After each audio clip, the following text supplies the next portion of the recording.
One of the big issues in the world at the moment is the identity of um, Christ or the Messiah.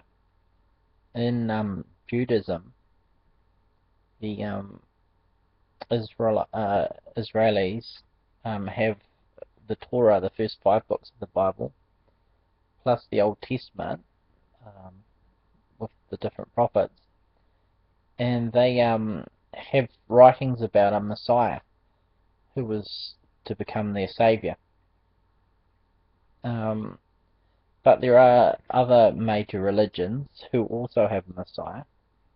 Um, the Muslims have the concept of a Messiah as well, and they're waiting for him. He's more like a conquering Messiah, and Christianity has a Messiah. The Greek word for Messiah is Christ or Anointed One.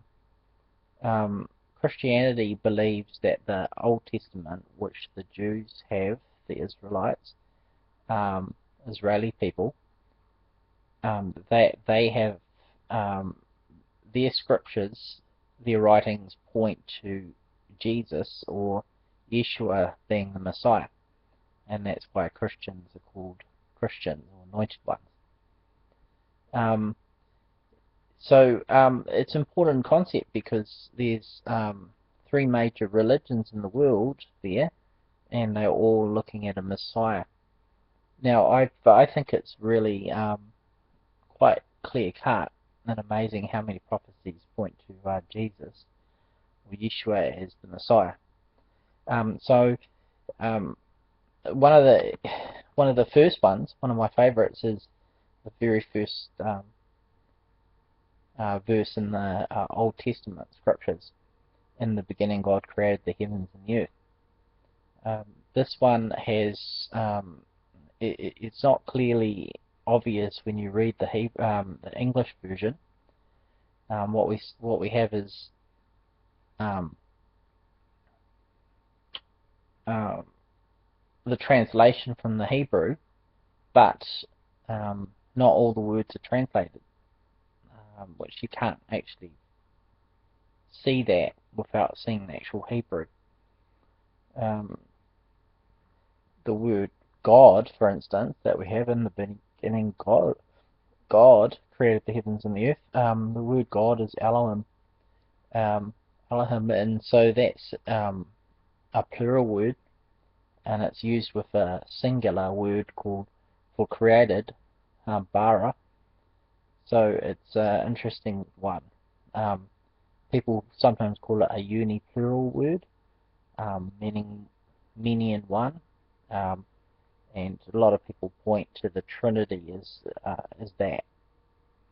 But that's not the revelation. The revelation is that in the actual original Hebrew, when you translate it, there's actually some words that are not translated over into English, and this is very telling, especially if you read John, the very first verse of John. It says, "In the beginning was the Word, and the Word was with God, and the Word was God." And he goes on to say that nothing was created without him. And so it's very clear that John is saying that the Word, he's identifying the Word as being the Creator who created all things. Now you can read John 1:1 and you think, where did he get this teaching from? This revelation, this teaching? And in the Hebrew, it's actually there when you read the Hebrew. But in the English Bibles, you can't actually see the prophecy or see where John is getting his revelation from. But it's very, very easy to see who John's talking about when he says, "In the beginning was the Word."